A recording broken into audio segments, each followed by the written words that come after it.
தமிழ்நாடு சட்டமன்ற பேரவைத் தலைவர் அவர்களே, மாண்புமிகு அமைச்சர்கள், நீதியரசர்கள், எம்எல்ஏஸ், எம்பிஸ், உள்ளாட்சி பிரதிநிதிகள், தலைமை செயலாளர் உள்ளிட்ட அரசு அதிகாரிகள், நம்ம தாய்நாட்டின் சுதந்திர போராட்டத்தில் பங்கேற்று இன்னைக்கும் வாழ்ந்துட்டு இருக்கிற தியாகிகள், தற்போது குடும்ப ஓய்வூதியம் பெற்று வரும் சுதந்திர போராட்ட தியாகிகளின் வாரிசுதாரர்கள், டிஜிபி உள்ளிட்ட அனைத்து காவல்துறை அதிகாரிகள், முப்படைகளை சேர்ந்த அலுவலர்கள், வீரர்கள், சிறப்பு விருந்தினர்கள், இன்னைக்கு இந்த சுதந்திர தினத்தில் கோட்டையில் கொடியேற்றுறத பார்க்க வந்திருக்கிற பொதுமக்களுக்கும், இந்த சுதந்திர தினத்தை கொண்டாடிக்கிட்டு இருக்கிற என் நெஞ்சில் குடியிருக்கும் தமிழக மக்களுக்கும், மாணவ மாணவிகளுக்கும் அனைவருக்கும் என்னுடைய சுதந்திர தின நல்வாழ்த்துக்கள், என்னுடைய வணக்கத்தையும் தெரிவிச்சுக்கிறேன். தங்களுடைய உயிரை, உடமைய, வாழ்க்கைய எல்லாம் இழந்துட்டு நமக்காக சுதந்திரம் வாங்கி கொடுத்த நம்ம சுதந்திர போராட்ட தியாகிகள், அதில் பிரபலமானவர்கள் மற்றும் பேர் தெரியாதவங்க அப்படின்னு இருந்தாலும் அவங்க எல்லாருக்கும், ஏன் அவங்க ஒவ்வொருத்தருக்கும் தனிப்பட்ட முறையில் என்னுடைய வீர வணக்கங்கள்.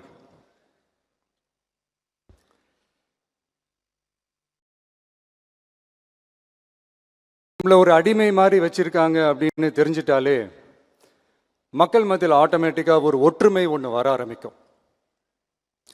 எல்லாரும் ஒரே மாதிரி யோசிச்சு ஒன்று சேர ஆரம்பிப்பாங்க.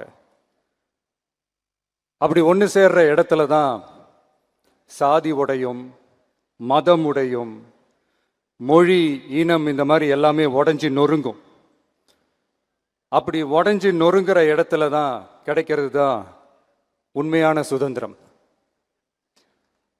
அதுதான் நம்ம மகாத்மா காந்திஜி அவர்கள் அவங்களுடைய தலைமையில் 1947 இதே இந்த ஆகஸ்ட் 15 நமக்கு அந்த சுதந்திரம் கிடைச்சிது. இன்னைக்கு நம்ம எல்லாரும் அந்த சுதந்திரத்தை கெட்டியாக பிடிச்சிக்கிட்டு படிப்படியாக டெவலப் ஆகி வந்துக்கிட்டே இருக்கிறோம். அந்த டெவலப்மெண்ட்ஸை அடுத்தடுத்த கட்டத்துக்கு கொண்டு போக வேண்டியது நம்ம எல்லாருடைய ஒரு கடமையும் கூட. இந்த நேரத்தில் நம்ம தமிழ்நாட்டை லஞ்சத்திலேருந்து, ஊழல்லேருந்து காப்பாற்றுறதும் ஒரு மிகப்பெரிய ஒரு விடுதலைக்கு சமமான ஒரு விஷயந்தான். அதை நோக்கி தான் நம்ம அரசும் செயல்பட்டுக்கிட்டு வந்துக்கிட்டு இருக்கு.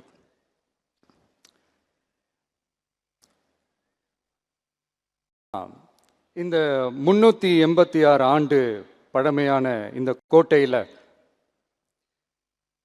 இங்கே மேலே ஏறி வந்து இந்த 80வது சுதந்திர தின நாளில் நம்ம நாட்டோட தேசிய கொடியை ஏற்றி வச்சு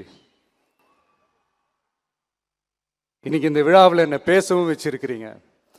அதுக்காக உலகம் முழுவதும் இருக்கிற என்னுடைய தமிழ் சொந்தங்களுக்கும், தமிழ்நாட்டு மக்களுக்கும்,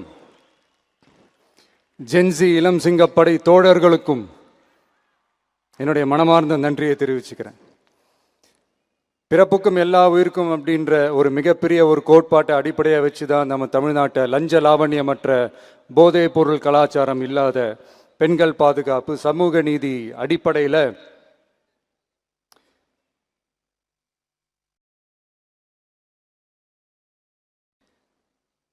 ஒரு வெளிப்படையான, ஒரு உண்மையான, ஒரு நேர்மையான ஒரு நிர்வாகமாக இதை நாம் செயல்பட்டுக்கிட்டு வந்துக்கிட்டு இருக்கிறோம். பொது வாழ்வில் சமரசம் இருக்கவே கூடாது. மக்கள் நலன் தான் மிக மிக முக்கியமான ஒரு விஷயம். அந்த அடிப்படையில் தான் தமிழக வெற்றி கழக அரசு செயல்பட்டுக்கிட்டு வந்துக்கிட்டு இருக்கோம்.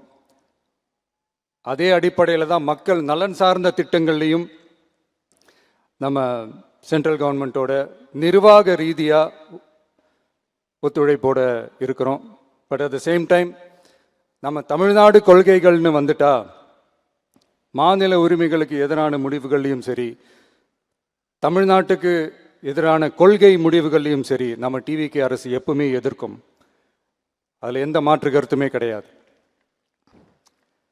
அதே மாதிரி இதுக்கு முன்னாடி நிறையா திட்டங்கள்லாம் கொண்டு வந்திருக்காங்க. அதில் எதெல்லாம் மக்களுக்கு யூஸ்ஃபுல்லாக இருக்கிற மாதிரி திட்டங்கள் இருக்கோ அதெல்லாம் கண்டினியூ பண்ணிக்கிட்டு தான் இருக்கிறோம். ஃபார் எக்ஸாம்பிள், ஜெயலலிதா மேடம் கொண்டு வந்த அம்மா உணவகம் திட்டம், அது இன்னும் மெருகேற்றி கண்டினியூ பண்ணிக்கிட்டு தான் இருக்கிறோம். அது மாதிரி காலை உணவு திட்டம், அதையும் இன்னும் விரிவுபடுத்தி 6th ஸ்டாண்டர்ட்லேருந்து 8th ஸ்டாண்டர்ட் வரைக்கும் அதையும் விரிவுபடுத்தி வர செப்டம்பர் 17ஆம் தேதி பெரியார் அவர்களுடைய பிறந்த நாள் அன்னைக்கு அதை தொடங்க இருக்கிறோம். ஸோ நம்மளுடைய அரசு, உங்களுடைய அரசு இந்த 3 மாதம் ஆகுது. இந்த 3 மாதத்தில் விவசாயிகளின் பயிர்க்கடன் ரூபாய் 5932.23 கோடி தள்ளுபடி செய்யப்பட்டுள்ளது. குறுவை சாகுபடி தொகுப்பு திட்டத்திற்கு ரூபாய் 134.83 கோடி வழங்கப்பட்டுள்ளது.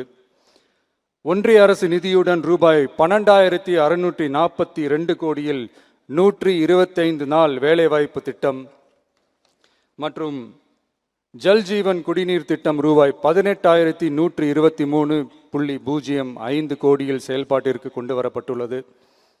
சுகாதாரத்துறையில் சேவைக்கு நலம் AI செயலி கொண்டு வரப்பட்டுள்ளது. பேரறிஞர் அண்ணாவின் பிறந்த நாளான செப்டம்பர் 15ஆம் நாள் தாய்மாமன் தங்க மோதிர திட்டம் ரூபாய் 755.83 கோடியில் தொடங்கப்பட உள்ளது. மக்களின் போக்குவரத்திற்கு ரூபாய் 127.21 கோடியில் 300 புதிய பஸ்கள் வழங்கப்பட்டுள்ளது. தமிழ்நாட்டில் மது பழக்கத்தை குறைத்திடும் வகையில் முதற்கட்டமாக 717 டாஸ்மாக் கடைகள் மூடப்பட்டுள்ளன. வெளிப்படையான நிர்வாகத்திற்காக நவீன தொழில்நுட்பத்தை பயன்படுத்தி கணினி மயமாக்கப்பட்ட நிர்வாகம் செயல்பாட்டில் உள்ளது. முன்னெப்போதும் இல்லாத ஆளில்லா பத்திரப்பதிவு செயல்பாட்டிற்கு கொண்டு வரப்பட உள்ளது. கோயில் நிலங்கள் கணக்கெடுக்கப்பட்டு அனைவருக்கும் தெரியுமாறு ஆன்லைனில் ஏற்றப்படுகிறது. வருவாய்த்துறையில் அனைத்து சான்றிதழ்களும் 15 தினங்களுக்குள் வழங்கப்படுகிறது. லஞ்சம் வாங்குவதை புகார் செய்ய புதிய வாட்ஸ்அப் எண் அறிவிக்கப்பட்டுள்ளது. அரசின் வருமானம் தனிநபருக்கு செல்வது தடுக்கப்பட்டுள்ளது. அனைத்து துறைகளிலும் லஞ்சம் ஊழல் ஒழிக்க தொடர் நடவடிக்கை எடுக்கப்பட்டு வருகிறது. கனிம பயன்பாடு முறைப்படுத்தப்பட்டு நவீன தொழில்நுட்ப உதவியுடன் விநியோகிக்கப்படுகிறது. சட்டம் ஒழுங்கு தீவிரமாக கண்காணிக்கப்பட்டு பராமரிக்கப்பட்டு வருகிறது. ஜூன் மாதம் 29, 30ஆம் தேதியில் நடந்த மாவட்ட ஆட்சியர் மற்றும் காவல் கண்காணிப்பாளர் மாநாட்டில் சட்டம் ஒழுங்கு பிரச்சனையில் கடுமையான நடவடிக்கை எடுக்க உத்தரவு போட்டிருக்கிறோம். அரசு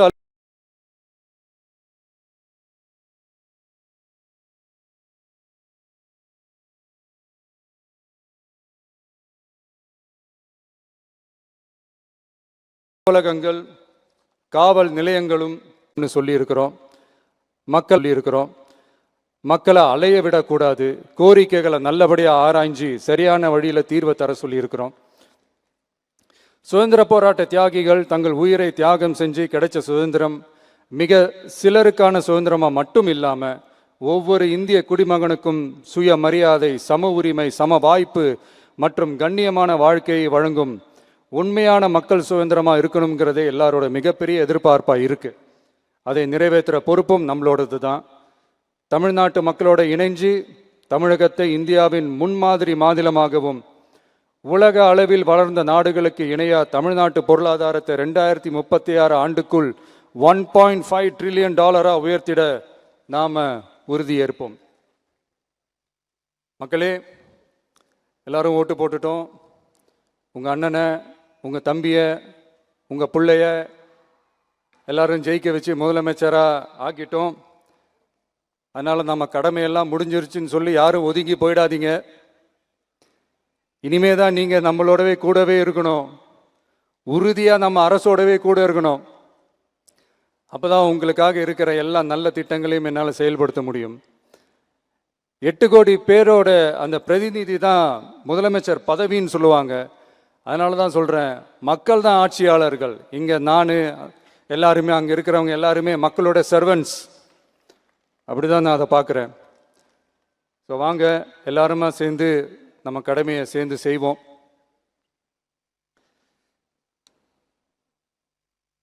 நம்ம அரசுக்கு எதிரான சக்திகளையும் சரி, சதிகளையும் சரி முறியடிப்போம். நீங்கள் எல்லாரும் நம்மளோடு இருக்கும்போது எனக்கு வேற என்னங்க கவலை? நல்லதை மட்டுமே நோக்கி நகருவோம். அப்படி நல்லதை மட்டுமே நோக்கி நகரும் உங்கள் அரசு உங்களுடைய எதிர்பார்ப்புகளையும் உங்களுடைய கருத்துக்களையும் மனசில் வச்சுக்கிட்டு தான் நல்ல சிறிய புதிய அறிவிப்புகளை அறிவிக்க இருக்கிறோம். அதில் ஒரு சிலதை மட்டும் இங்கே நான் படிக்கிறேன். ஒன்று, தாய்நாட்டிற்காக தன்னலமற்ற தியாகம் செய்து நமது நாட்டின் பாதுகாப்பிற்காக அரும்பாடுபட்ட முன்னாள் படை வீரர்களின் நலன் கருதி அவர்களது 2 மகள்களுக்கும் வழங்கப்படும் திருமண நிதி உதவி 25,000 ரூபாயிலிருந்து 50,000 ரூபாயாக உயர்த்தி வழங்கப்படும். 2, மாற்றுத்திறன் கொண்ட முன்னாள் படை வீரர் மற்றும் அவர்களை சார்ந்தோர்களுக்கு வழங்கப்பட்டு வந்த மாதாந்திர நிதியுதவி 5,000 ரூபாயிலிருந்து 7,000 ரூபாயாக உயர்த்தி வழங்கப்படும். 3, மாநில அரசால் விடுதலை போராட்ட வீரர்களுக்கு வழங்கப்பட்டு வரும் மாதாந்திர ஓய்வூதியம் 23,000 ரூபாயாக உயர்த்தி வழங்கப்படும்.